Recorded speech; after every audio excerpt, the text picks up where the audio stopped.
Thursday, March 21st, 2024. And the View this morning opened up with some clips from the House impeachment inquiry into Joe Biden. Um, that is such a clown show. And the Democrats have clearly just had it with the whole farce of the whole thing. And they showed a couple of the clips. I mean, it is embarrassing to watch any of that behavior because they have nothing. Each one of their witnesses that they think are going to be helpful actually just proves the case that they don't have any information to impeach Biden, and they can't call a vote on it because there's not enough votes on that committee to even decide that they'll bring an impeachment vote to the floor, and they know that it wouldn't even pass the floor of the House. So they just continue with the inquiry so that they can try to get some sort of scandal out and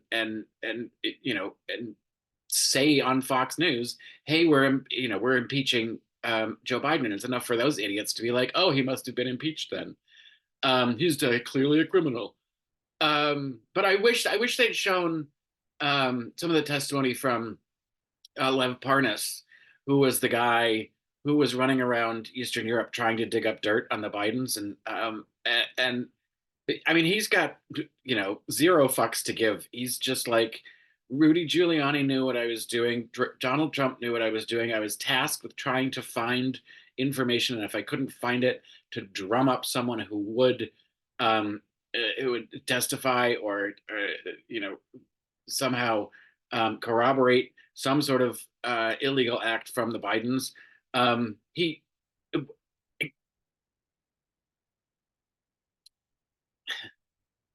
and obviously nothing ever came of it. Um, it is a giant waste of time. It is all just awful political theater. I don't think it's good for the Republicans in the long run. I feel like this is the kind of thing. This is what they should be running on. Sarah Haynes went through this Congress has passed something like 41 bills. It's usually in a congressional session in the hundreds. Um, and this one only has what 6 more months to go. Well, I guess 9. Um, but it, it it should be what is leading sort of the campaign process for all of those down ballot tickets, all of those congressional Republicans in every district. The Democrats should be running ads talking about how the Republicans that you've elected in your district, in your um, area, your representative is doing nothing.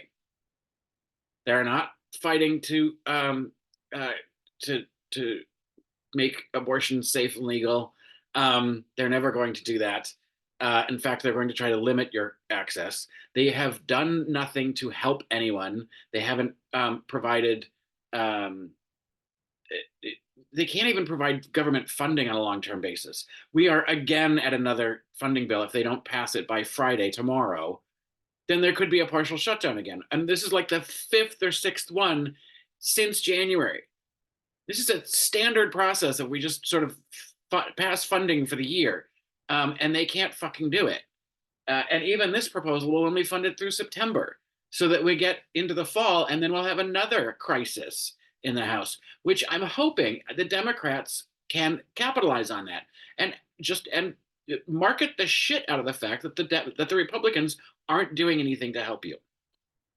They're not passing any border legislation. They're not passing um, any legislation. They're not lowering a tax burden. They're not. They voted against the infrastructure. You have to show it.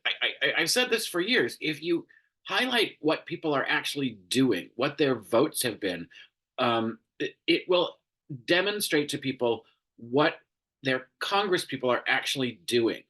All of the campaigning and all of the slogans and all of the bullshit doesn't mean as much as this is what you actually stand for, because this is your voting record.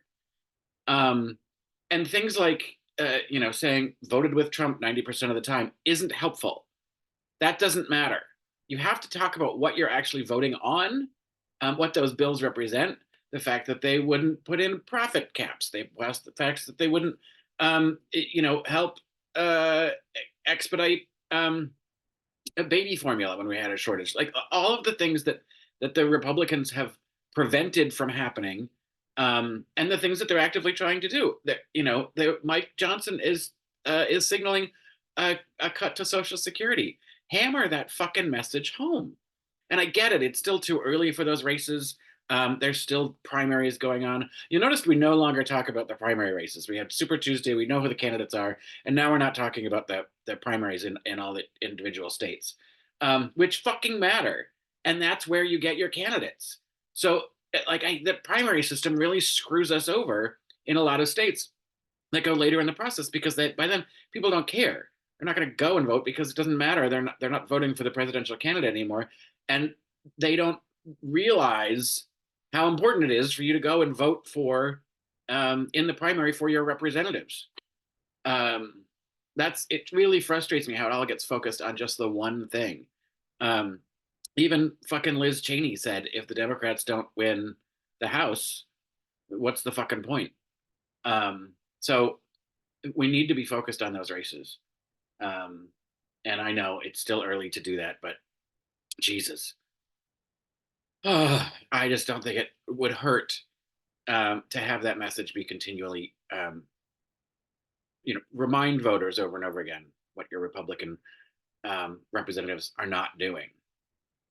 Um, and you know, I don't like this new format where it's like they do a hot topic and then they have a guest and then they talk about something else and then they have a guest, or they have all the guests and then they do hot topics at the end. I don't. I get what they're doing because the hot topics are the most watched part of their show, and so they're trying to stretch it out through the program to keep people around for an hour. But I don't like it. Like let's talk through all the stuff first and then you can talk to other people. Um, and I I gotta admit, I've enjoyed what I've seen of Stormy Daniels. She seems um, like confident and tough and smart, and I didn't get any of that from this interview.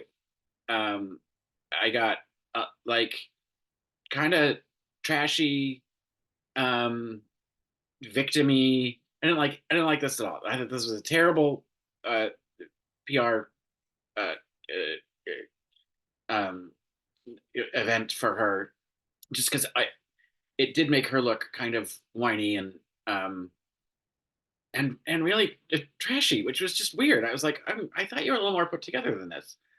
Um, yes, porn stars can be put together, but anyway, so that was disappointing. But and I don't get Peacock, so I won't see her documentary.